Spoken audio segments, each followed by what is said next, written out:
Second chapter നമ്മൾ complete ചെയ്തിരിക്കുകയാണ്. ഈ സെക്കൻഡ് ചാപ്റ്ററിൻ്റെ അവസാനം ടെക്സ്റ്റിൽ കിടക്കുന്ന ചോദ്യങ്ങളും അവയുടെ ഉത്തരങ്ങളുമാണ് നമ്മൾ ഇന്ന് ഡിസ്കസ് ചെയ്യാൻ പോകുന്നത്. ചില ചോദ്യങ്ങൾ ടെക്സ്റ്റിലുള്ളതല്ല, ഞാൻ തന്നെ ഇവിടെ ഇട്ടിട്ടുണ്ട്. അല്ലെങ്കിൽ പോസിബിളായുള്ള ചില ക്വസ്റ്റ്യൻസ് നിങ്ങൾക്ക് തരുന്നുണ്ട്, അത് ടെക്സ്റ്റിൽ ചോദ്യമായിട്ട് കാണണമെന്നില്ല. അവ ഇതൊക്കെയാണ്: what do you mean by consumer's equilibrium, explain with the help of appropriate diagram എന്നുള്ളതാണ്. കൺസ്യൂമേഴ്സ് ഇക്വിലിബ്രിയം എന്താണ് എന്നുള്ളതാണ് ഇവിടെ എഴുതേണ്ടത്. ഒരു 1-2 പേജിൽ ഡയഗ്രത്തിൻ്റെ സഹായത്തോടു കൂടി എന്താണ് ഒരു കൺസ്യൂമർ ഇക്വിലിബ്രിയം എന്നുള്ളതാണ് ഇവിടെ എഴുതേണ്ടത്. അപ്പോൾ സാധാരണഗതിയിൽ ഈ കൺസ്യൂമേഴ്സ് ഇക്വിലിബ്രിയം അതുമായി ബന്ധപ്പെട്ട ചോദ്യങ്ങൾ എസ്സേ ആയിട്ട് ചോദിക്കാറുണ്ട്. അപ്പോൾ അങ്ങനെ എസ്സേ ആയിട്ട് ചോദിക്കുകയാണെങ്കിൽ നമ്മൾ ഇൻഡിഫറൻസ് കർവും അതിൻ്റെ പ്രോപ്പർട്ടീസും, എന്താണ് ഇൻഡിഫറൻസ് കർവ് എന്നും അതിൻ്റെ സ്ലോപ്പും ബജറ്റ് ലൈനിൻ്റെ സ്ലോപ്പും കാര്യങ്ങളും എല്ലാം പറഞ്ഞ് അവസാനമാണ് കൺസ്യൂമേഴ്സ് ഇക്വിലിബ്രിയത്തിലേക്ക് വരുന്നത്. എസ്സേ ആയിട്ട് ചോദിച്ചാൽ അങ്ങനെ എഴുതേണ്ടത്. അതല്ല ഒരു 3 മാർക്കിൻ്റെയോ 2 മാർക്കിൻ്റെയോ 3 മാർക്കിൻ്റെയോ ഒക്കെയാണ് ക്വസ്റ്റ്യൻസ് ആണെങ്കിൽ നമ്മൾ 1 പേജ് അല്ല 1.5 പേജിൽ താഴെ എഴുതിയാൽ മതിയായിരിക്കും. അപ്പോൾ ഓർത്തോളുക, ഏത് ചോദ്യത്തിന് ഉത്തരം എഴുതുമ്പോഴും ഡയഗ്രാം കമ്പൽസറിയാണ്, ചോദിച്ചാലും ഇല്ലെങ്കിലും. ഒരു കൺസ്യൂമേഴ്സ് ഇക്വിലിബ്രിയം നിങ്ങൾക്ക് അറിയാവുന്ന കാര്യമാണ്. ഇൻഡിഫറൻസ് കർവും ബജറ്റ് ലൈനും ടാൻജൻ്റ് ആകുന്ന പോയിന്റിലാണ് കൺസ്യൂമറിൻ്റെ ഇക്വിലിബ്രിയം തീരുമാനിക്കപ്പെടുന്നത്. അതിൻ്റെ കണ്ടീഷൻസ് നമ്മൾ പറഞ്ഞു. P1 / P2 = delta x2 / delta x1 എന്നുള്ള അതിൻ്റെ കണ്ടീഷൻ. ആ കാര്യങ്ങളൊക്കെ എഴുതി വിശദീകരിച്ചാൽ മതി. ഇവിടെ ഏതാണ് ഈ ഫസ്റ്റ് ക്വസ്റ്റ്യൻ്റെ. അപ്പോൾ രണ്ടാമത്തെ ക്വസ്റ്റ്യനും അതുമായി ബന്ധപ്പെട്ട തന്നെയാണ്. In the diagram given below which one is the consumer's equilibrium point, why do you think that points A and B are equilibrium points, if no why എന്നുള്ളതാണ്. ഏതാണ് കൺസ്യൂമർ ഇക്വിലിബ്രിയം പോയിന്റ് എന്നുള്ളതാണ് ഇവിടുത്തെ ചോദ്യം. ഇപ്പം നമ്മുടെ കൺസ്യൂമേഴ്സ് ഇക്വിലിബ്രിയം പോയിന്റ് എന്ന് പറയുന്നത് budget ലൈനും ഇൻഡിഫറൻസ് കർവും ടാൻജൻ്റ് ആകുന്ന ഈ എന്നുള്ള പോർഷനാണ് നമുക്കറിയാവുന്നതാണ്. ഓക്കെ, അപ്പോൾ എന്തുകൊണ്ടാണ് ഈ കൺസ്യൂമേഴ്സ് ഇക്വിലിബ്രിയം പോയിന്റ് ആകുന്നത് എന്നുള്ളത് ഇവിടെ എഴുതുക രണ്ടാമത്തെ ചോദ്യത്തിന്. കാരണം ബജറ്റ് ലൈൻ ഇൻഡിഫറൻസ് കർവും ടാൻജൻ്റ് ആകുന്ന പോയിന്റിൽ ബജറ്റ് ലൈൻ്റെ ഇൻഡിഫറൻസ് കർവിൻ്റെയും ചരിവുകൾ അല്ലെങ്കിൽ സ്ലോപ്പ് എന്ന് പറഞ്ഞ് ഈക്വൽ ആയിരിക്കും എന്നുള്ള കാര്യങ്ങൾ എഴുതിയ ശേഷം point is A consumers equilibrium point എന്നുള്ള കാര്യം അങ്ങ് എഴുതിയാൽ മതി. ഓക്കെ, വൈ എന്നുള്ളതിന് ആൻസർ അപ്പം നമുക്കതായി. Do you think that points A and B are equilibrium points, if no why. എയും ബിയും ഇക്വിലിബ്രിയം പോയിന്റ്സ് ആണോ എന്നുള്ളതാണ് ചോദ്യം. നമ്മളങ്ങനെ കരുതുന്നുണ്ടോ എന്നുള്ളതാണ്. ഇപ്പോൾ എയും ബിയും ഇക്വിലിബ്രിയം പോയിന്റ്സ് അല്ല എന്നുള്ളത് നമുക്കറിയാം. അതിൻ്റെ റീസൺ നമ്മൾ പറഞ്ഞിരുന്നു. എ എന്നുള്ള പോർഷനിൽ ഇൻഡിഫറൻസ് കർവും ബജറ്റ് ലൈനും ടാൻജൻ്റ് ആകുന്നുണ്ട്, പക്ഷേ അതിൻ്റെ സ്ലോപ്പ് ഈക്വൽ അല്ല. പ്രധാനമായിട്ടുള്ള റീസൺ നമ്മൾ പറഞ്ഞു. എ എന്നുള്ള പോയിന്റിലും ബി എന്നുള്ള പോയിന്റുകളിലും ടാൻജൻ്റ് ആകുന്നുണ്ടെങ്കിൽ തന്നെ ഇൻഡിഫറൻസ് കർവിൻ്റെയും ബജറ്റ് ലൈൻ്റെ സ്ലോപ്പ് ഈക്വൽ ആകുന്നില്ല, അല്ലെ ഒരേപോലെ ആകുന്നില്ല. അതുപോലെ തന്നെ എയിൽ നിന്നും ഇയിലേക്ക് മൂവ് ചെയ്ത് കഴിഞ്ഞാൽ കൺസ്യൂമറെ സംബന്ധിച്ച് ഒരു ഉയർന്ന ഇൻഡിഫറൻസ് കർവിലേക്ക് IC1 നിന്നും IC2 എത്താൻ പറ്റും. അപ്പോൾ കൺസ്യൂമേഴ്സ് എപ്പോഴും മൊണോട്ടോണിക് പ്രിഫറൻസ് തിയറി വെച്ചിട്ട് എപ്പോഴും അവർ സാറ്റിസ്ഫാക്ഷൻ മാക്സിമൈസ് ചെയ്യാൻ വേണ്ടിയിട്ട് ഹയർ ഇൻഡിഫറൻസ് കർവിലേക്ക് മൂവ് ചെയ്യും എന്നുള്ളതാണ് അസംഷൻ. അതുകൊണ്ട് എയേക്കാളും ഒപ്റ്റിമമായിട്ടുള്ള പോയിന്റ് ആയിരിക്കും ഇ എന്നുള്ളത്. അപ്പോൾ അതുപോലെ ബിയിൽ നിന്നും ഇയിലേക്ക് വരുവാണെങ്കിലും ഉയർന്ന ഇൻഡിഫറൻസ് കർവിലേക്ക് തന്നെ മൂവ് ചെയ്യാൻ സാധിക്കും. അപ്പം അങ്ങനെ ഒരു ഉയർന്ന ഇൻഡിഫറൻസ് കർവ് അച്ചീവ് ചെയ്യാവുന്ന പോസിബിലിറ്റി കിടക്കുന്നു എന്നുള്ളത് കൊണ്ട് കൂടി എ എന്നുള്ള പോയിന്റ് ബി എന്നുള്ള പോയിന്റും ഒപ്റ്റിമം പോയിന്റുകളായിരിക്കില്ല എന്നുള്ളതാണ് ആൻസർ കൊടുക്കേണ്ടത്. അത് ഈ കൺസ്യൂമേഴ്സ് ഇക്വിലിബ്രിയം പോയിന്റ് അല്ലെ ഇക്വിലിബ്രിയം എന്നുള്ള സെക്ഷനിൽ പറയുന്നുണ്ട്. നമ്മൾ നേരത്തെ ക്ലാസ് എടുത്തപ്പോൾ ഡിസ്കസ് ചെയ്ത കാര്യമാണ്. അപ്പോൾ ഒന്ന് ഇൻഡിഫറൻസ് കർവിൻ്റെയും ബജറ്റ് ലൈൻ്റെയും സ്ലോപ്പുകൾ എ എന്നുള്ള പോയിന്റിലും ബി എന്നുള്ള പോയിന്റിലും തുല്യമാകുന്നില്ല, അല്ലെങ്കിൽ ഒരുപോലെ വരുന്നില്ല. ഒന്നാമത്തെ പോയിന്റ്. രണ്ടാമത്തെ പോയിന്റ്, എയിലും ബിയിലും നിന്നും കൺസ്യൂമർക്ക് ഇ എന്നുള്ള പോയിന്റിലേക്ക് വന്നു കഴിഞ്ഞാൽ ഒരു ഉയർന്ന ഇൻഡിഫറൻസ് കർവിലേക്ക് മൂവ് ചെയ്യാൻ സാധിക്കും. IC1 നിന്നും IC2 മൂവ് ചെയ്യാൻ സാധിക്കും. അപ്പോൾ കൺസ്യൂമേഴ്സ് എപ്പോഴും അവരുടെ സാറ്റിസ്ഫാക്ഷൻ മാക്സിമൈസ് ചെയ്യാൻ വേണ്ടിയിട്ട് ഉയർന്ന ഇൻഡിഫറൻസ് കർവിലേക്ക് മൂവ് ചെയ്യും. അപ്പോൾ അങ്ങനെ ഒരു പോസിബിലിറ്റി കിടക്കുന്നു എന്നുള്ളത് കൊണ്ട് തന്നെ എയിലും ബിയിലും കൺസ്യൂമേഴ്സ് അവർക്ക് സാറ്റിസ്ഫാക്ഷൻ മാക്സിമൈസ് ചെയ്യില്ല, ഇയിലേക്ക് അവർ മൂവ് ചെയ്യും എന്നുള്ളതാണ് നമ്മുടെ ആൻസർ. ഈ പറഞ്ഞ കാര്യങ്ങളെല്ലാം ഉൾപ്പെടുത്തിയിട്ടാണ് ആൻസർ ചെയ്യേണ്ടത്.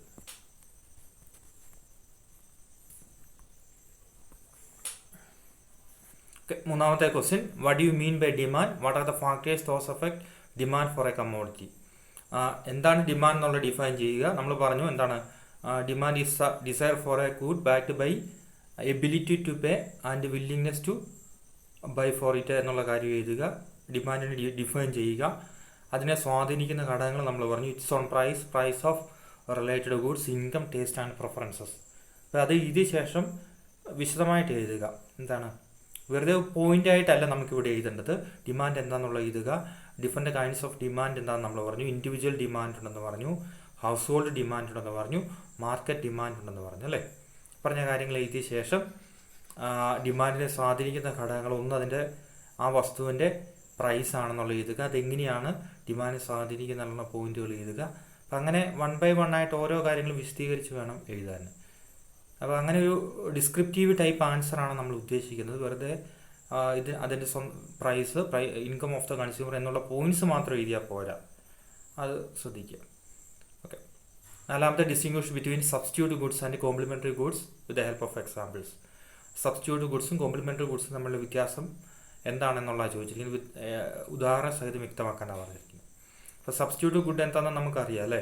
ഒരു വസ്തുവിന് പകരം ഉപയോഗിക്കാൻ പറ്റുന്ന വസ്തുക്കളാണ് സബ്സ്റ്റിറ്റ്യൂട്ട് ഗുഡ് എന്നറിയപ്പെടുന്നത്. ടീ, കോഫി, പെൻ, പെൻസിൽ, അതൊക്കെ നമ്മൾ എക്സാമ്പിളായിട്ട് പറഞ്ഞതാണ്. അപ്പോൾ അതിൻ്റെ എന്താണ് സബ്സ്റ്റിറ്റ്യൂട്ട് ഗുഡ് എന്നും എഴുതുക, എക്സാമ്പിൾസ് എഴുതുക. കോംപ്ലിമെൻ്ററി ഗുഡ്സ് എന്ന് പറഞ്ഞാൽ ഒന്നിൻ്റെ കൂടെ സപ്ലിമെൻ്ററി ആയിട്ട് ഉപയോഗിക്കാൻ പറ്റുന്നതാണ് എന്ന് നമ്മൾ പറഞ്ഞു അല്ലേ. പേനയും റീഫില്ലറും കാറും പെട്രോളും അങ്ങനെയുള്ള എക്സാമ്പിൾസൊക്കെ നമ്മൾ പറഞ്ഞിരുന്നു. അപ്പോൾ അതാണ് ഇവിടെ എഴുതേണ്ടത്. അങ്ങനെയുള്ള കാര്യങ്ങൾ ഇത് വിശദീകരിച്ച് എഴുതുന്ന എക്സാമ്പിൾസ് കൊടുക്കുക. അഞ്ചാമത്തെ question, why do demand increases when price decreases.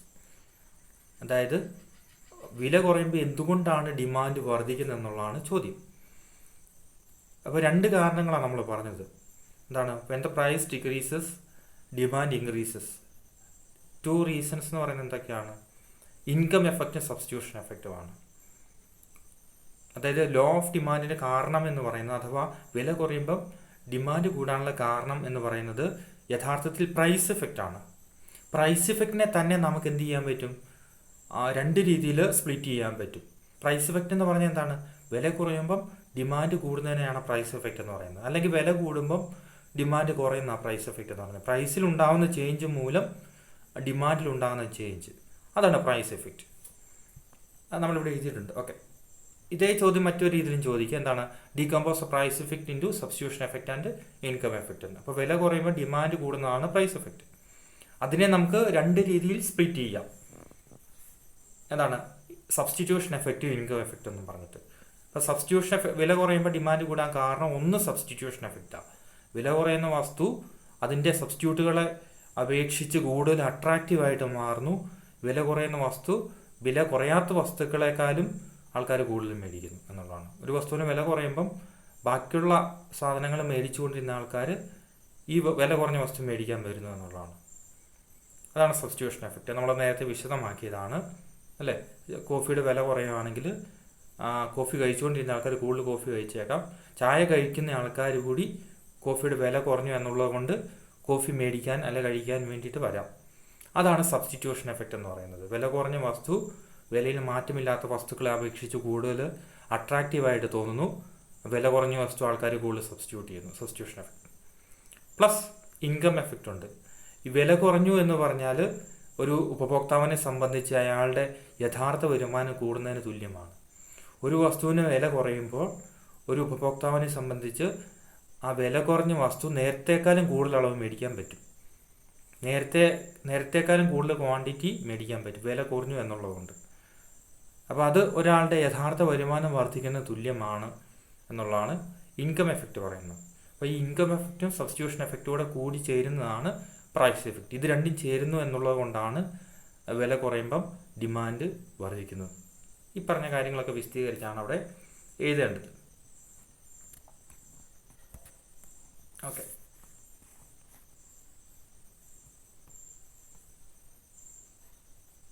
ആറാമത്തെ ചോദ്യം, distinguish between expansion and contraction of demand curves with shifts in demands. അതായത് expansion and contraction of demand കർവും ഡിമാൻഡ് കർവിൻ്റെ ഷിഫ്റ്റും തമ്മിലുള്ള വ്യത്യാസമാണ് ചോദിച്ചിട്ടുള്ളത്. അപ്പോൾ expansion and contraction of demand curves എപ്പോഴാണ് സംഭവിക്കുക? പ്രൈസ് ചേഞ്ച് ഉണ്ടാകുമ്പോൾ മാത്രം അല്ലേ. എക്സ്പാൻഷൻ എന്ന് പറഞ്ഞാൽ എന്താണ്? വില കുറയുന്നതുകൊണ്ട് ഡിമാൻഡിലുണ്ടാകുന്ന വർധനമാണ് എക്സ്പാൻഷൻ ഓഫ് ഡിമാൻഡ് എന്നുകൊണ്ട് ഉദ്ദേശിക്കുന്നത്. വില കൂടുന്നത് കൊണ്ട് ഡിമാൻഡിലുണ്ടാകുന്ന കുറവാണ് കോൺട്രാക്ഷൻ ഓഫ് ഡിമാൻഡ്. നമ്മൾ കഴിഞ്ഞ ക്ലാസ്സുകളിൽ കണ്ടതാണ്. അപ്പോൾ പ്രൈസിലുണ്ടാകുന്ന മാറ്റം കൊണ്ട് ഡിമാൻഡിലുണ്ടാകുന്ന മാറ്റങ്ങളാണ് expansion and contraction of demand curve. ആ മാറ്റങ്ങൾ ഡിമാൻഡ് കർവിലൂടെ തന്നെയായിരിക്കും സംഭവിക്കുക, അല്ലെങ്കിൽ ലീനിയർ ഡിമാൻഡ് കർവ് അല്ലേ. ഇങ്ങനെ ഒരു ഡിമാൻഡ് കർവിൽ പ്രൈസിലുണ്ടാകുന്ന ചേഞ്ച് മൂലം ഡിമാൻഡിലുണ്ടാകുന്ന ചേഞ്ചസ് നമ്മൾ കാണിക്കുന്നത് ഡിമാൻഡ് കർവിലൂടെ തന്നെയായിരിക്കും, along the linear demand curve എന്നുള്ളതാണ്. പക്ഷേ പാരാമീറ്റേഴ്സിലുണ്ടാകുന്ന മാറ്റം മൂലം ഡിമാൻഡിലുണ്ടാകുന്ന മാറ്റങ്ങൾ എങ്ങനെയായിരിക്കും നമ്മൾ കാണിക്കുന്നത്? അതായത് പാരാമീറ്റേഴ്സിലുണ്ടാകുന്ന മാറ്റങ്ങൾ എന്ന് പറഞ്ഞാൽ എന്തൊക്കെയാണ്? Related goods, substitute, complementary goods, income, taste and preferences. ഇതിലൊക്കെ മാറ്റം സംഭവിച്ചു കഴിഞ്ഞാൽ ഡിമാൻഡ് കർവ് ലെഫ്റ്റിലോട്ടോ റൈറ്റിലോട്ടോ ഷിഫ്റ്റ് ചെയ്യും. കിട്ടിയില്ലേ? അപ്പോൾ അതിനെയാണ് ഷിഫ്റ്റ് എന്ന് പറയുന്നത്. ഇൻകത്തിലും ടേസ്റ്റിലും പ്രിഫറൻസുകളിലും റിലേറ്റഡ് ഗുഡ്സിൻ്റെ പ്രൈസിൽ മാറ്റം ഉണ്ടായിക്കഴിഞ്ഞാൽ ഡിമാൻഡ് കർവ് ലെഫ്റ്റിലോട്ടോ റൈറ്റിലോട്ടോ ഷിഫ്റ്റ് ചെയ്യും. പക്ഷെ പ്രൈസിലുണ്ടായ മാറ്റം മൂലം ഡിമാൻഡിലുണ്ടാകുന്ന മാറ്റങ്ങളാണെങ്കിലോ ഷിഫ്റ്റിംഗ് ഇല്ല, അത് ഡിമാൻഡ് കർവിലൂടെ തന്നെ മുകളിലേക്കും താഴേക്കുമായിരിക്കും. നമ്മളത് വിശദമാക്കിയ കാര്യമാണ്, നേരത്തെ വിശദമാക്കിയ ആ പറഞ്ഞ കാര്യങ്ങൾ എഴുതുക. രണ്ടാമത്തെ, what you mean by elasticity of demand. Elasticity of demand എന്ന് പറഞ്ഞാൽ എന്താണ്? Percentage in the quantity demand of a commodity due to change in its percentage change in its price എന്നുള്ളതാണ്. ആ കാര്യം നിങ്ങൾ എഴുതിയാൽ മതി, ഡിഫൈൻ ചെയ്യുക എന്താണ് ഇലാസ്റ്റിസിറ്റി ഓഫ് ഡിമാൻഡ്. ഒരു വസ്തുവിൻ്റെ വിലയിലുണ്ടാകുന്ന മാറ്റം മൂലം അതിൻ്റെ ചോദനത്തിലുണ്ടാകുന്ന മാറ്റത്തിൻ്റെ ശതമാനത്തിലെ മാറ്റത്തെയാണ് ഒരു വസ്തുവിൻ്റെ വില ഇലാസ്തികത എന്ന് പറയുന്നത് എന്നുള്ള കാര്യം ഡിഫൈൻ ചെയ്ത് എഴുതിയാൽ മതി. പ്ലസ് അതുപോലെ എന്താണ്, there are 5 degrees of elasticities of demand which are there. 5 രീതിയിലുള്ള ഇലാസ്റ്റിസിറ്റീസ് ഓഫ് ഡിമാൻഡ് ഉണ്ട്, ഏതൊക്കെയാണ് എന്നുള്ളതാണ് ചോദ്യം. Perfectly elastic demand curve, perfectly inelastic demand curve. അപ്പം നമ്മൾ അന്ന് കണ്ട പോലെ ഇതുപോലെ പെർഫെക്റ്റ്ലി ഇൻഇലാസ്റ്റിക് ഡിമാൻഡ് കർവ് ആയത്, ഇത് പെർഫെക്റ്റ്ലി ഇലാസ്റ്റിക് ഡിമാൻഡ് കർവ്, ഇത് യൂണിറ്ററി ഇലാസ്റ്റിക്, ഹൈലി ഇലാസ്റ്റിക്, ഇൻഇലാസ്റ്റികത ഓർ ലെസ് ഇലാസ്റ്റിക്. ഈ പറഞ്ഞ ഡയഗ്രാംസ് വരച്ചിട്ട് അതിൻ്റെ ഇലാസ്റ്റികതയും കൂടി എഴുതണം. E D is equal to 0, elasticity of demand is equal to infinity, E D is equal to 1. ആ പറഞ്ഞ കാര്യങ്ങളൊക്കെയാണ് ഇവിടെ എഴുതേണ്ടത്. 7ാമത്തെ ചോദ്യം.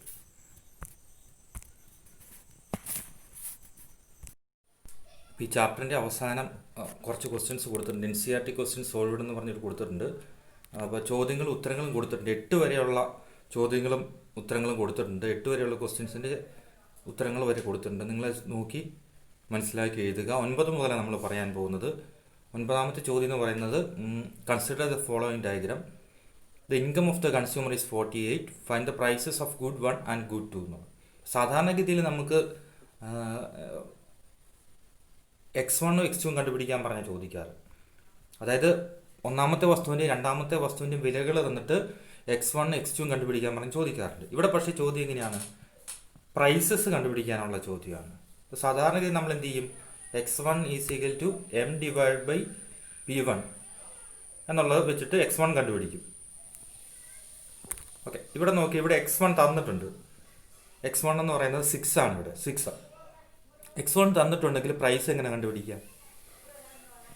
ഒന്നുമില്ല, M ഡിവൈഡ് ബൈ P1 എന്നുള്ളത് M ഡിവൈഡ് ബൈ X1 എന്നാക്കിയാൽ മതി. നമ്മുടെ ഫോർമുല P1 കണ്ടുപിടിക്കാൻ വേണ്ടി P1 is equal to M divide by X1 എന്നാക്കിയാൽ മതി. അപ്പോൾ എത്ര കിട്ടും? 48 ഡിവൈഡ് ബൈ X1 എന്ന് പറഞ്ഞാൽ 6 6 ഈസ് ഈക്വൽ ടു 8. അപ്പോൾ അതുപോലെ തന്നെ വെർട്ടിക്കൽ ഇന്റർസെപ്റ്റ്, ഇവിടെ നമുക്ക് X2 തന്നിട്ടുണ്ട്, P2 കണ്ടുപിടിക്കേണ്ടത്. P2 കണ്ടുപിടിക്കാൻ എന്ത് ചെയ്താൽ മതി? ഇതുപോലെ തന്നെ P2 is equal to M divide by X2 എന്ന് കൊടുത്താൽ മതി. അതായത് 48 ഡിവൈഡ് ബൈ എത്രയാണ്? 8 എന്നുള്ളത് കൊടുത്താൽ മതി. അതായത് M ഡിവൈഡ് ബൈ P2 കൊടുത്തിരിക്കുക നമ്മൾ X2 കണ്ടുപിടിക്കാൻ വേണ്ടിയിട്ട്. അപ്പോൾ 6 കിട്ടും എന്നുള്ളതാണ്.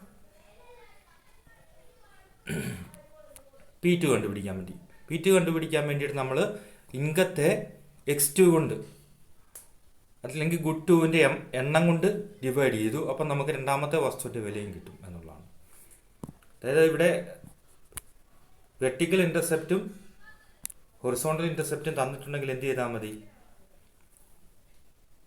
P1 ഉം P2 കണ്ടുപിടിക്കാൻ വേണ്ടിയിട്ട് ഇൻകത്തെ x2 കൊണ്ടും അല്ലെങ്കിൽ x1 കൊണ്ടും ഹരിച്ചു കഴിഞ്ഞാൽ നമുക്ക് P1ഉം P2 ലഭിക്കുന്നുള്ള. ഇവിടെ ആൻസർ കൊടുത്തിട്ടുണ്ട്. P1 ഈസ് ഈക്വൽ ടു 8 എന്നുള്ളത് കൊടുത്തിട്ടുണ്ട്. P2 ഈസ് ഈക്വൽ ടു 6 എന്നുള്ളതും കൊടുത്തിട്ടുണ്ട്. അപ്പോൾ അതുപോലെ ഇതിൻ്റെ ഇക്വേഷൻ എന്ന് പറഞ്ഞാൽ എങ്ങനെ വരും? Equation of the budget line എന്ന് പറയുന്നത് P1ൻ്റെ സ്ഥാനത്ത് എത്ര വരും? P1 is equal to 8x1 plus 6x2 is less than or equal to 48 എന്നുള്ള രീതിയിലായിരിക്കും വരിക. ഇതാണ് അതിൻ്റെ ഇക്വേഷൻ എന്ന് പറയുന്നത്.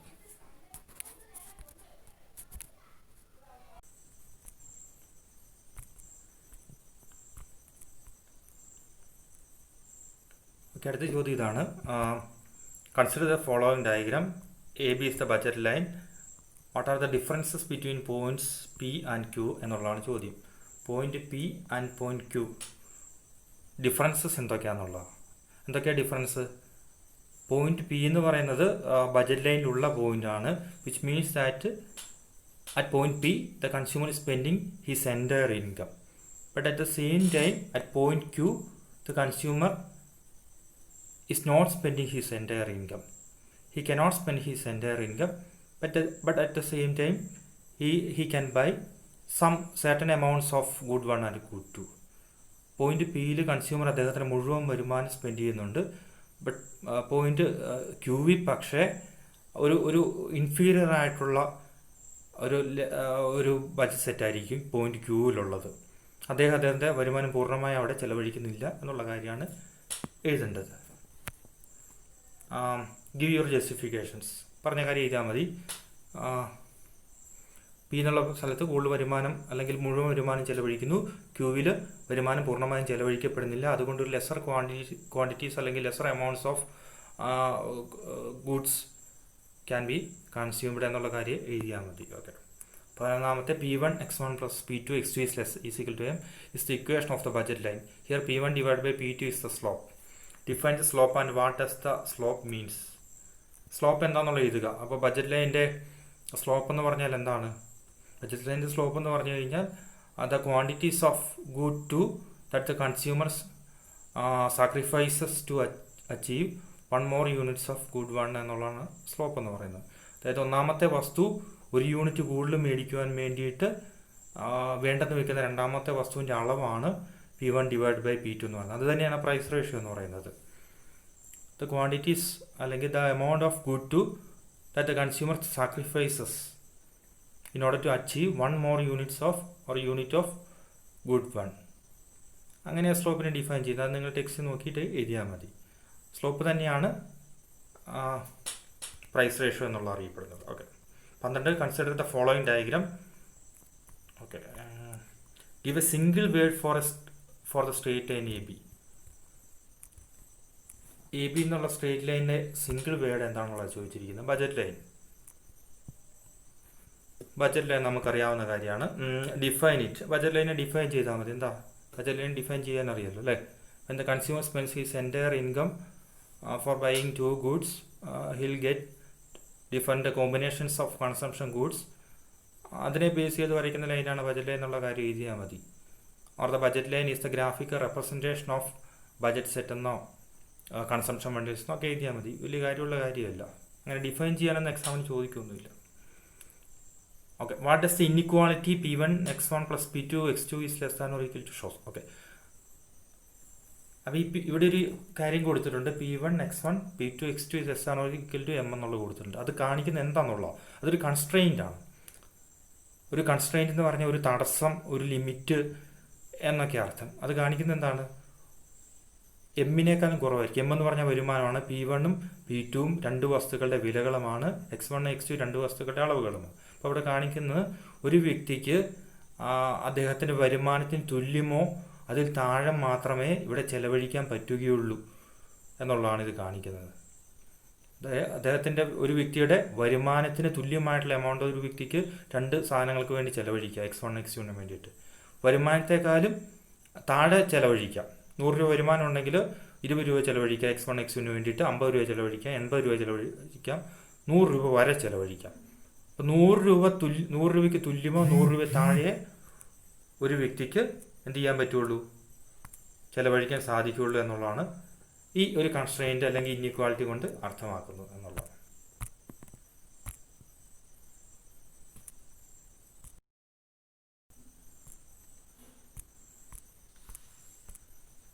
Okay, consider the following diagram. Consider the points A and B. What does this point show in the budget line? A and B എന്നുള്ള points എന്താ കാണിക്കുന്നത് എന്നുള്ളതാണ് ചോദിച്ചിട്ടുള്ളത്.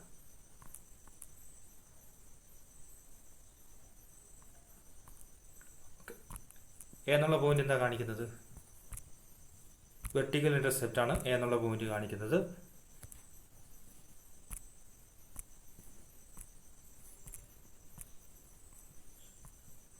ഓക്കെ, എ എന്നുള്ള പോയിന്റ് കാണിക്കുന്നത് എന്താണ്, വെർട്ടിക്കൽ ഇന്റർസെപ്റ്റ് ആണ്, vertical intercept.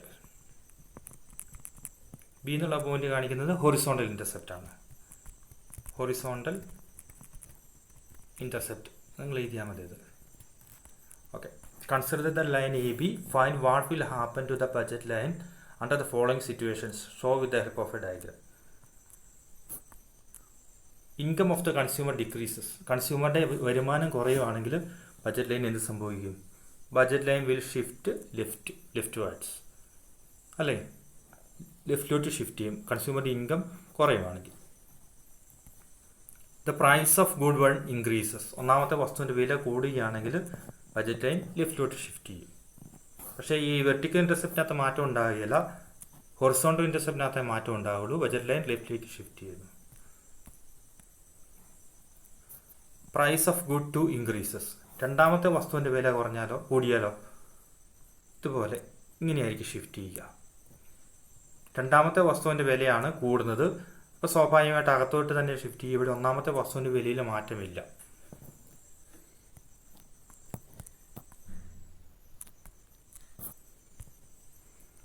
Income of the consumer increases, income increase ചെയ്ത് കഴിഞ്ഞാൽ ബഡ്ജറ്റ് ലൈൻ ഇങ്ങനെ റൈറ്റിലേക്ക് പാരലായിട്ട് ഷിഫ്റ്റ് ചെയ്യും. Price of good one decreases, ഒന്നാമത്തെ വസ്തുവിൻ്റെ വില കുറഞ്ഞാൽ ബഡ്ജറ്റ് ലൈൻ റൈറ്റിലേക്ക് ഷിഫ്റ്റ് ചെയ്യും. Price of good two decreases,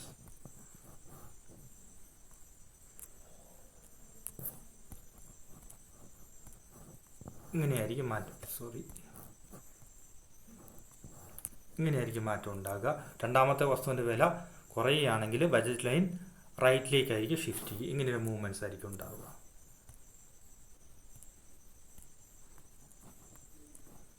പതിനഞ്ചാമത്തെ ക്വസ്റ്റ്യൻ നോക്കുക.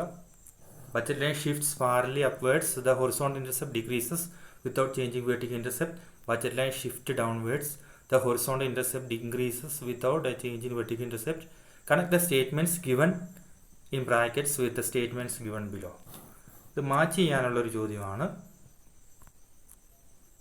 അപ്പോൾ എ ബി സി ഡി എന്നുള്ളതും മുകളിൽ തന്നിട്ടുള്ളതും തമ്മിൽ മാച്ച് ചെയ്യണം. ഇൻകം ഓഫ് കൺസ്യൂമർ ഡിക്രീസസ്, ഉപഭോക്താവിൻ്റെ വരുമാനം കുറഞ്ഞു കഴിഞ്ഞാൽ എന്ത് സംഭവിക്കും,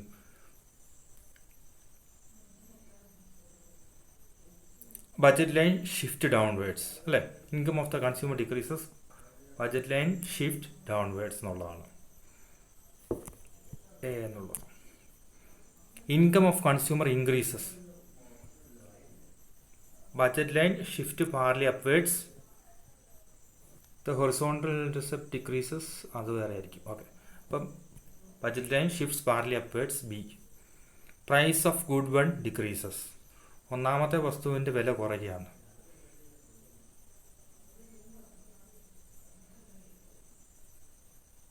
the horizontal intercept increases without change in the vertical intercept. ഇതാണ് price of good one increases, the horizontal intercept decreases without changing vertical intercept. D. Okay, 16ാമത്തെ question. Consider the following diagrams, find the reasons behind the shift in the budget line എന്നുള്ളതാണ്. Budget ലൈൻ്റെ equation നമ്മൾ just ഒന്ന് എഴുതിയാൽ നോക്കി മനസ്സിലാകും. P1 × X1 plus P2 X2 equal to or less than equal to M എന്നുള്ളതാണ്. Budget ലൈനകത്ത് മാറ്റങ്ങൾ ഉണ്ടാകണമെങ്കിൽ ഈ പറയുന്ന രണ്ടിൻ്റെയും പ്രൈസിൽ മാറ്റം ഉണ്ടായിക്കഴിഞ്ഞാൽ, ഇൻകത്തിൽ മാറ്റം ഉണ്ടായിക്കഴിഞ്ഞാൽ ബഡ്ജറ്റ് ലൈനകത്ത് മാറ്റങ്ങൾ ഉണ്ടാകും എന്നുള്ളത്. അപ്പോൾ ആദ്യത്തെ എ എന്നുള്ള ഡയഗ്രത്തിൽ ബഡ്ജറ്റ് ലൈന് മുകളിലേക്കാണ് ഷിഫ്റ്റ് ചെയ്തിട്ടുള്ളത്. അതിന് കാരണം എന്തായിരിക്കും, ഒന്നെങ്കിൽ ഇൻകം വർദ്ധിച്ചിട്ടുണ്ടാവും എന്നുള്ളതാണ്. ഇൻകം വർദ്ധിച്ചു കഴിഞ്ഞാൽ ബജറ്റ് ലൈന് റൈറ്റിലേക്ക് ഷിഫ്റ്റ് ചെയ്യാം ഷിഫ്റ്റ് ചെയ്യും. അപ്പോൾ ഒന്ന് ഇൻകത്തിനകത്ത് വർധന ഉണ്ടായിട്ടുണ്ടാകും ഒന്ന്. രണ്ട് എന്താണ്, P1 ഉം P2 രണ്ട് വസ്തുക്കളുടെയും വിലകൾ കുറഞ്ഞിട്ടുണ്ടാകാം എന്നുള്ളതാണ്. രണ്ട് വസ്തുക്കളുടെ വിലകൾ കുറഞ്ഞാലും ഇതുപോലെ ഒരേ സമയം രണ്ട് വസ്തുക്കളുടെ വിലകളും ഒരേപോലെ കുറഞ്ഞു കഴിഞ്ഞാൽ ബജറ്റ് ലൈന് റൈറ്റിലോട്ട് ഷിഫ്റ്റ് ചെയ്യാം. വളരെ റെയർ ആയിട്ടുള്ള പോസിബിലിറ്റിയാണ് പറഞ്ഞിട്ടുള്ളത്. അപ്പോൾ അതുപോലെ ഇവിടെയോ ബജറ്റ് ലൈൻ ലെഫ്റ്റിലേക്കാണ് മാറിയിട്ടുള്ളത്. അത് ഇൻകം കുറഞ്ഞുകൊണ്ടായിരിക്കാം. ഒന്ന്, ഇൻകം കുറഞ്ഞു കഴിഞ്ഞാൽ ബജറ്റ് ലൈന് A-Bയിൽ നിന്നും P-Qയിലേക്ക് ലെഫ്റ്റിലേക്ക് ഷിഫ്റ്റ് ചെയ്യും. ഒന്ന്. രണ്ട് വസ്തുക്കളുടെയും വിലകൾ P1ൻ്റെയും P2ൻ്റെ വിലകൾ ഒരേപോലെ കൂടിയിട്ടുണ്ടാവാം. P1ൻ്റെയും P2ൻ്റെയും അല്ലെങ്കിൽ ഒന്നാമത്തെ വസ്തുവിൻ്റെയും രണ്ടാമത്തെ വസ്തുവിൻ്റെ വിലകൾ ഒരേപോലെ കൂടിയാലും ഇതുപോലെ ബജറ്റ് ലൈൻ ലെഫ്റ്റിലേക്ക് ഷിഫ്റ്റ് ചെയ്യുക എന്നുള്ളതാണ്. ഇങ്ങനത്തെ പോസിബിലിറ്റീസാണ് ഉള്ളത്. സാധാരണഗതിയിൽ ഇൻകത്തിൽ മാറ്റമുണ്ടായി ഇതുപോലൊരു ഷിഫ്റ്റിംഗ് ഉണ്ടാവുക. ഓക്കെ, അതങ്ങ് എഴുതിയാൽ മതി. ഓക്കെ, 17ാമത്തെ consumer has 3 consumption bundles. Okay, ഇത് നമ്മൾ കഴിഞ്ഞ ചോദ്യത്തിന് ചോദിച്ചായിരുന്നു. കഴിഞ്ഞ ഈ ചാപ്റ്ററിൻ്റെ തന്നെ ആദ്യം ചോദ്യം തന്നപ്പോഴത്തേക്ക് മൊണോട്ടോണിക് പ്രിഫറൻസുമായി ബന്ധപ്പെട്ട് നമ്മൾ ചോദിച്ച ക്വസ്റ്റ്യൻ. അതുകൊണ്ട് അതിലേക്ക് ഇപ്പോൾ പോകുന്നില്ല, പോകേണ്ട ആവശ്യമില്ല. ഓക്കെ, 20ാമത്തെ ക്വസ്റ്റ്യൻ നോക്കുക. Consider the following diagram, name this curve. അവിടെ തന്നെ പറഞ്ഞിട്ടുണ്ട് ഇൻഡിഫറൻസ് കർവ് എന്ന് പറഞ്ഞിട്ടുണ്ട്. ഇത് ഇൻഡിഫറൻസ് കർവാണ്. Define it. ഡെഫിനേഷൻ അറിയാലോ. ഒരു കൺസ്യൂമർക്ക് തുല്യ സംതൃപ്തി നൽകുന്ന രണ്ട് വസ്തുക്കളുടെ കണക്ട് ചെയ്ത് വരയ്ക്കുന്ന രേഖയാണ് ഇൻഡിഫറൻസ് കർവ് എന്ന് പറയുന്നത്. Locus of combinations of two goods that the consumer gives same level of satisfaction എന്നുള്ള കാര്യങ്ങൾ നീ ഡിഫൈൻ ചെയ്ത് എഴുതിയാൽ മതി. ഓക്കെ, 21ാമത്തെ consider an indifference curve, comment on the shape, what is the reason behind it. Indifference കർവിൻ്റെ ഷേപ്പിന് എന്തുകൊണ്ടാണ് ഡൗൺവേർഡ് സ്ലോപ്പിംഗ് ആവാൻ കാരണമെന്നുള്ളതാണ് ചോദ്യം. ഇപ്പോൾ ഇൻഡിഫറൻസ് കർവിൻ്റെ ഷേപ്പുമായി ബന്ധപ്പെട്ട് ഇത് ഡൗൺവേർഡ് സ്ലോപ്പിംഗ് ആണ് അല്ലെങ്കിൽ നെഗറ്റീവ്ലി സ്ലോപ്പിംഗ് ആണ്, കോൺവെക്സ് ടു ദ ഒറിജിൻ ആണ് എന്നൊക്കെ നമുക്കറിയാം. അതിന് കാരണം എന്താണ്? ഇൻഡിഫറൻസ് കർവിന് ഡൗൺവേർഡ് സ്ലോപ്പിംഗ് ആവാനുള്ള കാരണം എന്ന് പറയുന്നത് ഡിമിനിഷിങ് മാർജിൻ റേറ്റ് ഓഫ് സബ്സ്റ്റിറ്റ്യൂഷനാണ്. ഡിമിനിഷിങ് MRS എന്നുള്ളതാണ്. അതായത് ഒന്നാമത്തെ വസ്തു കൂടുതൽ ലഭിക്കുവാൻ വേണ്ടിയിട്ട് ഉപഭോക്താവ് രണ്ടാമത്തെ വസ്തു വേണ്ടെന്ന് വയ്ക്കുമ്പോഴത്തേക്കും രണ്ടാമത്തെ വസ്തു വേണ്ടെന്ന് വയ്ക്കുന്നതിൻ്റെ അളവ് എന്ന് പറയുന്നത് കുറഞ്ഞു വരുന്നു എന്നുള്ളതാണ് ഡിമിനിഷിങ് MRS പറയുന്നത്. ആ കാര്യങ്ങൾ എഴുതുക. നമ്മളത് അപ്പോൾ ഡയഗ്രാം വരച്ചിട്ട് വേണം എല്ലാം എഴുതാൻ വേണ്ടിയിട്ട്. 22 consider the following diagram, name these and define. Indifference കർവാണ് ഡിഫൈൻ ചെയ്യേണ്ടത്. എപ്പോഴും ഡിഫൈൻ ചെയ്യേണ്ട ആവശ്യമില്ല. ഡെഫിനേഷനൊന്നും ഒരിക്കലും ചോദിക്കുന്ന പോലുമല്ല. Between points A, B and C, where will the consumer get maximum satisfaction. Consumer will get maximum satisfaction at point C. കാരണം എന്താണ് റീസൺ എന്ന് പറഞ്ഞാൽ higher indifference curve gives higher level of satisfaction and lower indifference curve gives lower level of satisfaction. Certainly a consumer will prefer a higher level of satisfaction and will definitely reach at point C എന്നുള്ള കാര്യം എഴുതുക. C എന്നുള്ള പോയിന്റിലായിരിക്കും കൂടുതൽ സന്തോഷം കിട്ടുന്ന, കൂടുതൽ quantities എന്ന് പറയുന്നത് C എന്നുള്ള പോയിന്റിലായിരിക്കും ലഭിക്കുക എന്നുള്ള കാര്യം നിങ്ങൾ എഴുതിയാൽ മതി. 23 observe the following diagram, find the point that shows consumers equilibrium. നമ്മൾ നേരത്തെ പറഞ്ഞ കാര്യമാണ്. ഞാൻ നിങ്ങൾക്കൊരു ചോദ്യം ഇതുമായി ബന്ധപ്പെട്ട് ഒന്ന് തന്നതാണ്. അപ്പോൾ അതുകൊണ്ട് ഇത് ഇതിൻ്റെ ആവശ്യമില്ല. കൺസ്യൂമർ ഇക്വിലിബ്രിയം എന്ന് പറഞ്ഞാൽ പോയിന്റ് ക്യൂവിലായിരിക്കും എന്നുള്ള കാര്യം നമുക്കറിയാം. അത് പിന്നെ ഇതിൻ്റെ ആവശ്യമില്ല. ആദ്യം നമ്മൾ ചോദ്യം തന്നതാണ്. 24 the most important factor that determines demand is the price. What are the other factors that affect demand. അത് നമ്മൾ തന്നിട്ടുള്ളൊരു ചോദ്യമാണ്. പിന്നെ ഇത് ഇതിൻ്റെ ആവശ്യമില്ല. ഡിമാൻഡിനെ സ്വാധീനിക്കുന്ന പ്രധാനപ്പെട്ട ഘടകങ്ങൾ ഏതൊക്കെയാണെന്നുള്ളതാണ് ചോദിച്ചിട്ടുള്ളത്. 25ാമത്തെ പേർ the following and give appropriate heading എന്നുള്ള. അപ്പോൾ സബ്സ്റ്റിറ്റ്യൂട്ടുകളും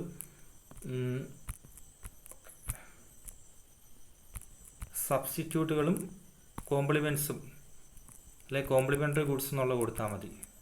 കോംപ്ലിമെൻറ്റ്സ് എന്ന് പറഞ്ഞ് കൊടുക്കുക. ഏതൊക്കെയാണ് സബ്സ്റ്റിറ്റ്യൂട്ടുകൾ?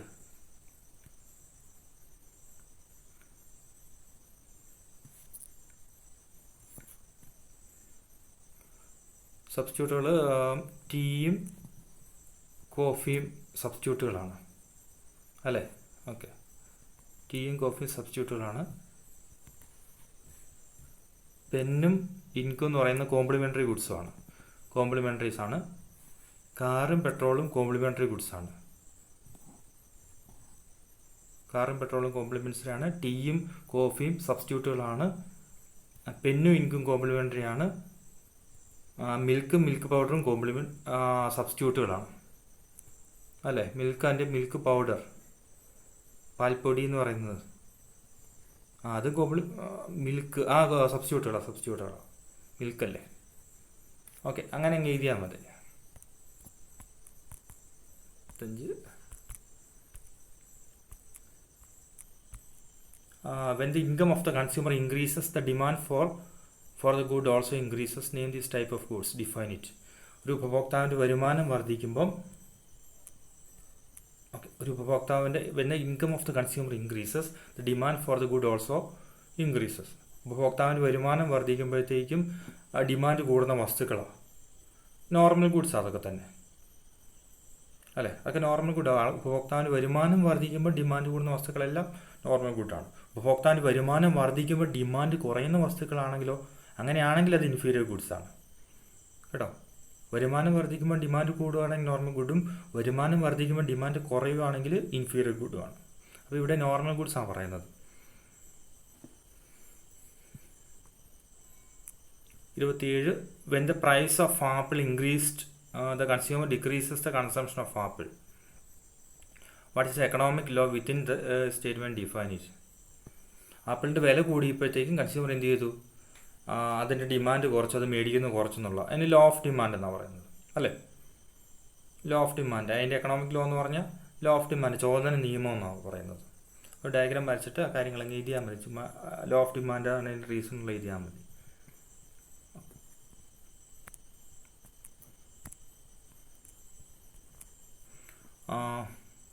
Why do the demand curve slopes downward from left to? Okay, അത് 28-ാമത്തെ why do the demand curve slopes downward from left to right? അത് നമ്മളെ തന്ന ചോദ്യമാണ്. ഡിമാൻഡ് കർവ് എന്തുകൊണ്ടാണ് ലെഫ്റ്റിൽ നിന്ന് റൈറ്റിലേക്ക് താഴ്ന്നു വരുന്നത് എന്നുള്ളതാണ് ചോദ്യം. അപ്പോൾ ഇത് തന്നെയാണ് നമ്മൾ പ്രൈസ് എഫക്റ്റിനെ സബ്സ്റ്റിറ്റ്യൂഷൻ എഫക്റ്റ്, ഇൻകം എഫക്റ്റ് ആയിട്ട് സ്പ്ലിറ്റ് ചെയ്യാം, അല്ലെങ്കിൽ പ്രൈസ് എഫക്റ്റിനെ സ്പ്ലിറ്റ് ചെയ്യാമെന്നുള്ള പറഞ്ഞ കാര്യമുണ്ടല്ലോ, അത് ഏകദേശം ഒന്ന് തന്നെയാണ്. അപ്പോൾ ഡിമാൻഡ് കർവ് താഴേക്ക് ചരിഞ്ഞു വരാനുള്ള കാരണമെന്ന് പറയുന്നത് യഥാർത്ഥത്തിൽ പറഞ്ഞു കഴിഞ്ഞാൽ വില കുറയുമ്പം ഡിമാൻഡ് കൂടുന്നു എന്നുള്ളതാണ്. വില കുറയുമ്പോൾ ഡിമാൻഡ് കൂടാൻ കാരണം എന്താണ്?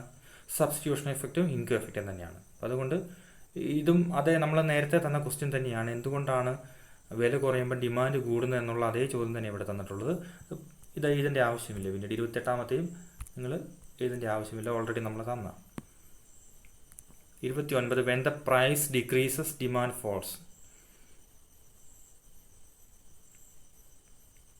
ചോദ്യം തെറ്റാണ്. ചോദ്യത്തിനകത്തൊരു വലിയൊരു മിസ്റ്റേക്ക് ഉണ്ട്, അതുകൊണ്ടാണ് അങ്ങനെ വരുന്നിരിക്കുന്നത്. When the price decreases demand increases എന്നുള്ളതാണ് അവിടെ പറയുന്നത്, ഫോൾസ് എന്നുള്ളതല്ല. ചോദ്യം തെറ്റാണ്.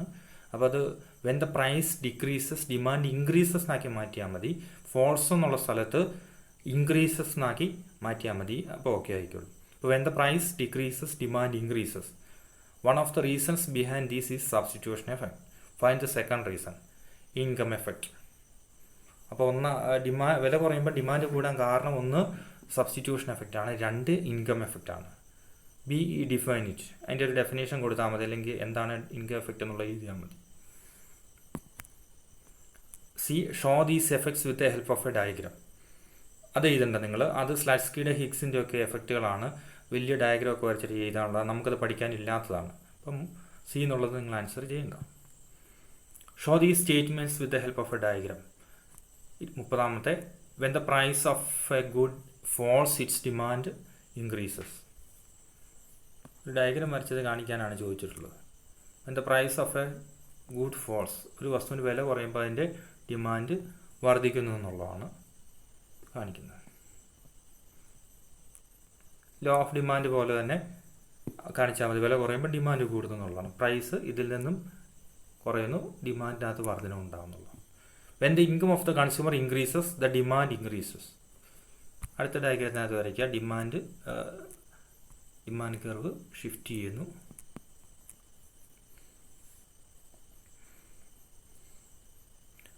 അല്ലെങ്കിൽ എന്താണ് പറഞ്ഞ പോലെ ബഡ്ജറ്റ് ലൈൻ അതിൽ ഷിഫ്റ്റിംഗ് ഉണ്ടാകുന്നു. ഇതുപോലെ റൈറ്റിലേക്ക് ഷിഫ്റ്റ് ചെയ്യുന്നു. അപ്പോൾ എന്ത് സംഭവിക്കുന്നു? മേടിക്കുന്ന വസ്തുക്കളുടെ അളവിനകത്ത് വർധന ഉണ്ടാകുന്നു എന്നുള്ളത് കാണിക്കുക എന്നുള്ളതാണ്.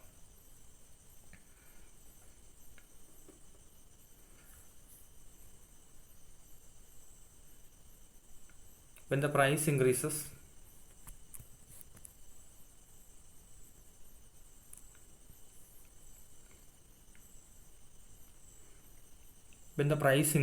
demand decreases.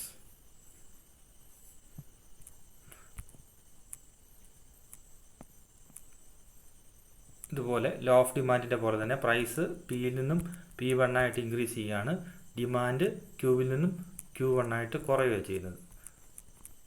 ആ ഡയഗ്രം ആയിരിക്കട്ടെ. D, when the population decreases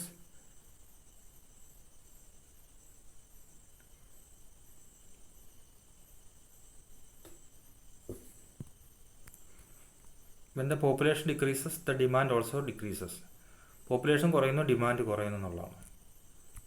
അപ്പോൾ നമ്മൾ പറഞ്ഞു ഇൻകം കൂടിക്കഴിഞ്ഞാൽ എന്ത് സംഭവിക്കാം? ഡിമാൻഡിനകത്ത് വർധന ഉണ്ടാകും. ഇതുപോലെ ഡിമാൻഡ് കർവ് റൈറ്റിലേക്ക് ഷിഫ്റ്റ് ചെയ്യാം അല്ലേ? അതുപോലെ തന്നെ ഇൻകം കുറഞ്ഞു കഴിഞ്ഞാൽ ഡിമാൻഡ് കർവ് ലെഫ്റ്റിലേക്ക് ഷിഫ്റ്റ് ചെയ്യാം. അപ്പം അതുപോലെ തന്നെ പോപ്പുലേഷൻ കുറഞ്ഞു കഴിഞ്ഞാൽ ഡിമാൻഡിനകത്ത് കുറവുണ്ടാകും. പോപ്പുലേഷൻ കുറഞ്ഞു കഴിഞ്ഞാൽ ഡിമാൻഡിനകത്തുണ്ടാകുന്ന കുറവ് നമുക്ക് ലെഫ്റ്റ് വേർഡ് ഷിഫ്റ്റിങ്ങിലൂടെ കാണിക്കാം. ഡിമാൻഡ് കർവ് ലെഫ്റ്റിലേക്ക് കുറയും എന്നുള്ളതാണ്. ഇങ്ങനെയൊരു ഡിമാൻഡ് കർവ് ആദ്യം ഇങ്ങനെ ഒരു ഡിമാൻഡ് കർവ് വരയ്ക്കുന്നു. പ്രൈസ്, ക്വാണ്ടിറ്റീസ്, ഫസ്റ്റ് ഡിമാൻഡ് ഇതായിരുന്നു. സ്വാഭാവികമായിട്ടും എന്ത് സംഭവിക്കുന്നു? പോപ്പുലേഷൻ കുറയുന്നു, അഗ്രിഗേറ്റ് ഡിമാൻഡ് കുറയുന്നു. അപ്പോൾ അതൊന്നും യുദ്ധം വെച്ച് ഇങ്ങനെ പെട്ടെന്ന് കാണിക്കാൻ പറ്റില്ല. ഇത് മൈക്രോ എക്കണോമിക്സിനകത്ത് അങ്ങനെ കാണിക്കാൻ പറ്റുന്നതല്ല, എങ്കിലും പെട്ടെന്ന് മനസ്സിലാക്കാൻ വേണ്ടി പറയാം. ഡിമാൻഡ് കർവ് ലെഫ്റ്റിലേക്ക് ഷിഫ്റ്റ് ചെയ്യുന്നു, പ്രൈസിന് മാറ്റമില്ലാതെ ഡിമാൻഡിനകത്ത് കുറവുണ്ടാകുന്നു എന്നുള്ളതാണ്. ഇങ്ങനെയാണ് കാണിക്കുക. അപ്പോൾ അതുപോലെ തന്നെ ഇൻകം വർദ്ധിച്ചു കഴിഞ്ഞാൽ ഡിമാൻഡിനകത്തുണ്ടാകുന്ന വർധനവ് നമ്മൾ ബി പറഞ്ഞതും ഇതുപോലെ തന്നെ കാണിക്കാം. ഡിമാൻഡ് കർവ് D1 എന്നുള്ളത് D2 ആയിട്ട് ഷിഫ്റ്റ് ചെയ്യുന്നു. ഇൻകം വർദ്ധിക്കുമ്പോഴത്തേക്കും D1 നിന്ന് D2യിലേക്ക് ഡിമാൻഡ് കർവ് ഷിഫ്റ്റ് ചെയ്യുന്നു. പ്രൈസിന് മാറ്റമില്ലാതെ ഇത്ര അളവ് വർധന ഉണ്ടാകാം. ഇൻകം വർദ്ധിച്ചു കഴിഞ്ഞാൽ ഇങ്ങനെ സംഭവിക്കാം. നമ്മൾ പറഞ്ഞ പോലെ സബ്സ്റ്റിറ്റ്യൂട്ടോ ടേസ്റ്റോ പ്രിഫറൻസിനകത്തൊക്കെ മാറ്റം ഉണ്ടായിക്കഴിഞ്ഞാൽ ഇങ്ങനെ തന്നെ സംഭവിക്കാം. ഓക്കെ. പോപ്പുലേഷൻ കുറഞ്ഞു കഴിഞ്ഞാൽ ഡിമാൻഡ് കർവ് ലെഫ്റ്റിലേക്ക് ഷിഫ്റ്റ് ചെയ്യും. ആ ഡയഗ്രാം വരച്ച് നിങ്ങൾ വിശദീകരിച്ചാൽ മതി. Consider the following diagrams A B. ചോദ്യം എന്താണ്? What does these diagram show what are the situations under which these will happen. ഈ ഡയഗ്രാംസ് എന്താണ് കാണിക്കുന്നത്, ഏതൊക്കെ സിറ്റുവേഷനിൽ ഇങ്ങനെ സംഭവിക്കുന്നു എന്നുള്ളതാണ് ചോദ്യം. ഓക്കെ, നമ്മൾ പറഞ്ഞ കാര്യം പിന്നെയും ചോദിക്കുന്നതാണ്. ഇപ്പോൾ ഡിമാൻഡ് കർവ് മുകളിലേക്ക് അല്ലെങ്കിൽ റൈറ്റിലേക്ക് ഷിഫ്റ്റ് ചെയ്യാണ്ടാകുന്ന കാരണം എന്തൊക്കെയാണ്? ഇൻകം വർദ്ധിക്കുക.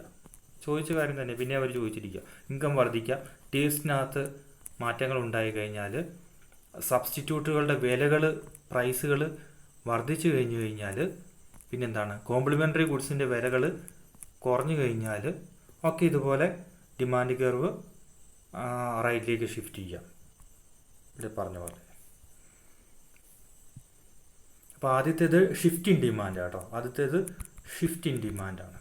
ഇതോ expansion and contraction of demand. Expansion and contraction of ഡിമാൻഡാണ് ഈ കാണിച്ചിട്ടുള്ളത്. അപ്പോൾ ആദ്യത്തെ കേസിൽ ഷിഫ്റ്റ് ഇൻ ഡിമാൻഡ് സംഭവിക്കുന്ന ഇൻകം, ടേസ്റ്റ്, സബ്സ്റ്റിറ്റ്യൂട്ടുകൾ, കോംപ്ലിമെൻ്ററി ഗുഡ്സ് ഇതിൻ്റെ വിലകളിൽ ഒക്കെ മാറ്റങ്ങൾ ഉണ്ടായി കഴിഞ്ഞാൽ ഡിമാൻഡ് കർവ് ഷിഫ്റ്റ് ചെയ്യും, ലെഫ്റ്റിലേക്കോ റൈറ്റിലേക്കോ. അതാണ് ആദ്യത്തെ ഡയഗ്രം കാണിക്കുന്നത്. രണ്ടാമത്തെ ഡയഗ്രം കാണിക്കുന്നത് ഒരു വസ്തുവിൻ്റെ വിലയിൽ മാറ്റം ഉണ്ടായിക്കഴിഞ്ഞാൽ ഡിമാൻഡ് ഉണ്ടാകുന്ന മാറ്റങ്ങളാണ്. അപ്പോൾ വില കൂടിക്കഴിഞ്ഞാൽ ഡിമാൻഡ് കുറയും, വില കുറഞ്ഞു കഴിഞ്ഞാൽ ഡിമാൻഡ് കൂടുകയും ചെയ്യും. അതിനെയാണ് expansion and contraction of demand എന്ന് പറയുന്നത്. ഇവിടെ വില പിയിൽ നിന്നും P1 ആയിട്ട് കുറയുകയാണ് ചെയ്യുന്നത്, ഡിമാൻഡ് വർദ്ധിക്കും. എക്സ്പാൻഷൻ ഓഫ് ഡിമാൻഡ് ഇവിടെ സംഭവിച്ചിട്ടുള്ളത്. എക്സ്പാൻഷൻ അല്ലെങ്കിൽ ചോദനത്തിൻ്റെ വികാസം എന്ന് പറയാം. അത് വിലയിലുണ്ടാകുന്ന മാറ്റങ്ങൾ മൂലം മാത്രം സംഭവിക്കുന്നതാണ്. Okay, consider the following diagram A B is the demand curve. Find the price elasticity at points A B and C. എയിലും ബിയിലും സിയിലും പ്രൈസ് ഇലാസ്റ്റിറ്റി. എ എന്ന് പറഞ്ഞ പോയിന്റിൽ എപ്പോഴും ഇലാസ്റ്റികത എന്ന് പറയുന്നത് ഇൻഫിനിറ്റി ആയിരിക്കും എന്നുള്ളതാണ്. സിയിൽ ഈസിക്കൽ ടു ഇലാസ്റ്റികത 1ഉം ബിയിൽ 0 ആയിരിക്കും. അതെപ്പോഴും അങ്ങനെ തന്നെയായിരിക്കും. പ്രോബ്ലം ചെയ്യാണ്ട് തന്നെ നമുക്ക് പറയാം കേട്ടോ. പോയിന്റ് ഇലാസ്റ്റികത കണ്ടുപിടിക്കുമ്പോൾ വെർട്ടിക്കൽ ആക്സിസിൽ അല്ലെങ്കിൽ വെർട്ടിക്കൽ ഇൻ്റർസെക്ഷനിൽ ഇലാസ്റ്റികത ഇൻഫിനിറ്റി ആയിരിക്കും. ഹൊറിസോണ്ടൽ ഇൻ്റർസെക്ഷനിൽ ഇലാസ്റ്റികത 0യും നടുക്ക് അല്ലെങ്കിൽ മധ്യഭാഗത്ത് ഇലാസ്റ്റികത എന്ന് പറയുന്നത് 1ഉം ആയിരിക്കും. ആ ഇൻ്റർസെപ്റ്റുകളിൽ ഇൻഫിനിറ്റി 0 ആയിരിക്കും, നടുക്ക് 1ഉം ആയിരിക്കും. 33 find the price elasticity of demand under the following situations. ഇലാസ്റ്റികത എങ്ങനെയാണെന്ന് ചോദിച്ചിരിക്കുന്നത്. ഇനി ഒരു ഡയഗ്രാം വരച്ച് കഴിഞ്ഞാൽ ഇത് കാണിക്കുന്നത് പെർഫെക്റ്റ്ലി ഇലാസ്റ്റിക് ഡിമാൻഡ് കർവ്. ഇവിടെ ഇലാസ്റ്റികത എന്ന് പറയുന്നത് ഇൻഫിനിറ്റി ആയിരിക്കും. ഇത് പെർഫെക്റ്റ്ലി ഇൻഇലാസ്റ്റിക് ഡിമാൻഡ് കർവ്. പ്രൈസിൽ എത്ര മാറ്റം ഉണ്ടായാലും ഡിമാൻഡിൽ മാറ്റം ഉണ്ടാകില്ല. ഇലാസ്റ്റിസിറ്റി ഓഫ് ഡിമാൻഡ് എന്ന് പറയുന്നത് 0 ആയിരിക്കും.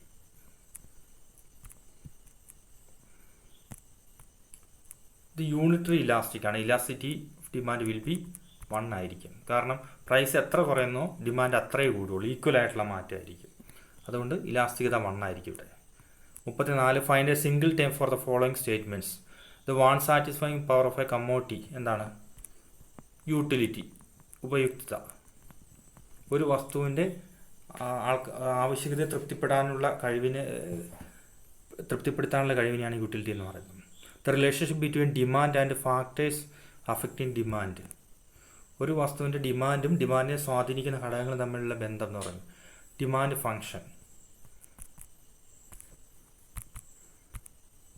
The line joining all the consumption bundles in which the enter income of the consumer is spend. ഒരു മുഴുവൻ വരുമാനം ചെലവഴിക്കുകയാണെങ്കിൽ ലഭിക്കുന്ന കൺസംഷൻ ബണ്ടിലിനെ കണക്ട് ചെയ്ത് വരയ്ക്കുന്ന ലൈൻ ബഡ്ജറ്റ് ലൈൻ എന്നുള്ളത്. Slope of the indifference curve എന്ന് പറയുന്നത്. ഇൻഡിഫറൻസ് കർവിൻ്റെ സ്ലോപ്പ് MRS അല്ലെ diminishing margin rate of substitution എന്ന് പറയും. MRS അല്ലെ ഡിമിനിഷിങ് MRS എന്ന് പറയും. The degree of responsiveness of a consumer to the price. Elasticity of demand, price elasticity of demand. Okay, give a single technical term, a line joining all the consumption bundles in which the entire income of the consumer is spent. Budget line, a curve of joining all the consumption bundles between which the consumer is indifferent but get the same level of satisfaction. Indifference curve, the absolute value of the slope of the indifference curve. Rate of substitution അല്ലെങ്കിൽ marginal rate of substitution. 4 group of indifference curves, indifference maps. 36 corrective false. The indifference curve is concave to the origin. Wrong, false എന്ന് പറയുന്നത്. If it is convex, നമുക്കറിയാമല്ലേ. If price increases, the budget line will shift leftwards. Okay, right ആണ്, true ആണ്. വില വർദ്ധിക്കുകയാണെങ്കിൽ എന്ത് സംഭവിക്കും? Budget line will shift ലെഫ്റ്റ്വേർഡ്സിലേക്ക്. ഓക്കെ.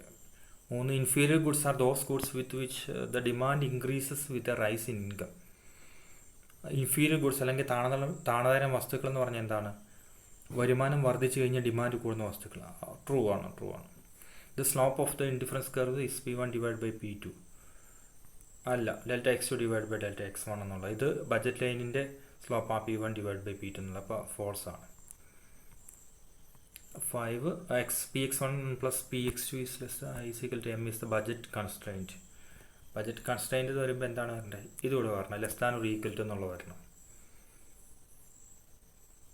അപ്പോൾ ഫോൾസ് എന്ന് എഴുതുക. കറക്റ്റ് ചെയ്ത് എഴുതാൻ പറഞ്ഞിട്ടില്ല, എങ്കിലും നിങ്ങൾ കറക്റ്റ് ചെയ്തുകൂടെ എഴുതി തരും കേട്ടോ. ഫോൾസ് എന്നോ അല്ലെങ്കിൽ ഫോൾസ് പറഞ്ഞിട്ട് ഫോൾസ് എന്നുള്ള കറക്റ്റ് ചെയ്ത് എഴുതിയേക്കുക, നിങ്ങൾക്ക് മനസ്സിലാകാൻ വേണ്ടിയിട്ട്. 6 the price elasticity shows the response of the consumer to change in price. Right അല്ലെങ്കിൽ ട്രൂ ആണ്. Find the odd man out, give reasons. Budget line delta P1 minus P1 divide by P2, MRS M divide by P2. MRS ആണ് odd man എന്ന് പറയുന്നത്. MRS എന്ന് പറഞ്ഞാൽ indifference കർവുമായി ബന്ധപ്പെട്ടതാണ്. ബാക്കിയെല്ലാം budget ലൈനാണ്. Indifference curve equal satisfaction straight line MRS. Straight ലൈനാണ് ഓടായിട്ടുള്ളത്.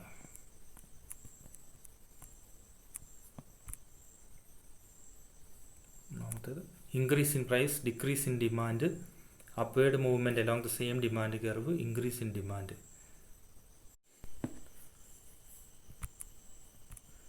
ഇതിനകത്ത് ഓടായിട്ടുള്ളത് ഇൻക്രീസ് ഇൻ ഡിമാൻഡാണ്. ബാക്കി എല്ലാം എന്ന് പറയുന്നത്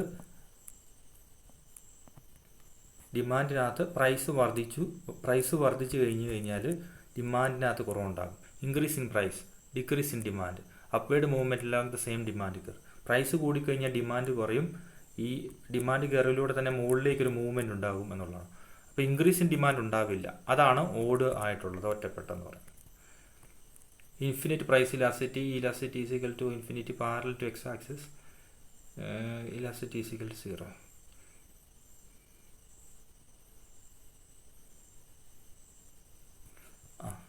ED ഈസ് ഈക്വൽ ടു 0 ആണ് ഇതിനകത്തെ ഓടായിട്ടുള്ളത്. ബാക്കിയെല്ലാം എന്താ പറയുന്നത്? പ്രൈസ് ഇലാസ്റ്റിറ്റി ഓഫ് ഡിമാൻഡ് എന്ന് പറഞ്ഞാൽ ഇവിടെ ഇൻഫിനിറ്റ് ആയിരിക്കും എന്ന് പറയുന്നുണ്ട്. Elasticity of demand ED is equal to infinite എന്ന് പറയുന്നുണ്ട്. പാരലൽ ടു എക്സ് ആക്സിസിന് പാരലായിട്ടാണെന്നുള്ളത് പറയുന്നുണ്ട്. ഓക്കെ, അപ്പോൾ ED എന്ന് പറയുന്നത് 0 ആണെന്നുള്ളതാണ് ഓടായിട്ടുള്ളത് ഇവിടെ. Join the columns A, B and C എന്ന് പറയുന്നത്.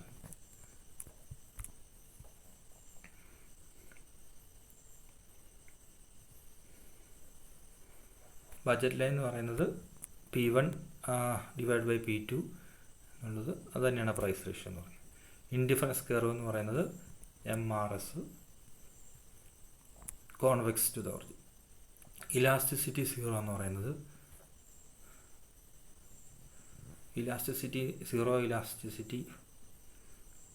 പെർപെൻഡിക്കുലർ ടു എക്സ് ആക്സിസ് എന്ന് പറയുന്നത്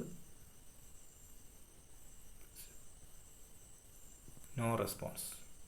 elasticity percentage method, expenditure method, അങ്ങനെ മാച്ച് ചെയ്യുക.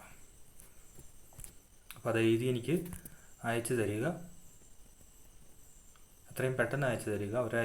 ഒരാഴ്ചക്കുള്ളിൽ അയച്ചു തരിക. നമ്മളിപ്പം 3ാമത്തെ ചാപ്റ്ററിലേക്ക് നമുക്ക് പോകേണ്ടതുണ്ട്. അതുകൊണ്ട് എത്രയും പെട്ടെന്ന് തന്നെ നിങ്ങൾ ക്വസ്റ്റ്യൻ ആൻസർ ചെയ്തിട്ട് അയച്ചു തരാൻ ശ്രദ്ധിക്കുക. Thank you.